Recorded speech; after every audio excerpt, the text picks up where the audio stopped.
பள்ளிக்கட்டு சபரிமலைக்கு கல்லும் முள்ளும் காலிக்கு மெத்தை சுவாமியே ஐயப்போ ஐயப்போ சுவாமியே.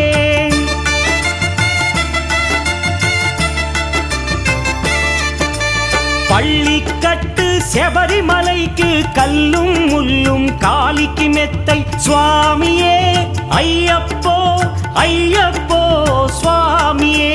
నెయ్యాభిషేకం చేయండి హారతులిచ్చి కొలవండి ఇరుముడి స్వామికి భక్తిగా ఇచ్చి వేదన తీరగ వేడండి అయ్యప్పను కని పిలవండి స్వామియే అయ్యప్పో అయ్యప్పో స్వామియే.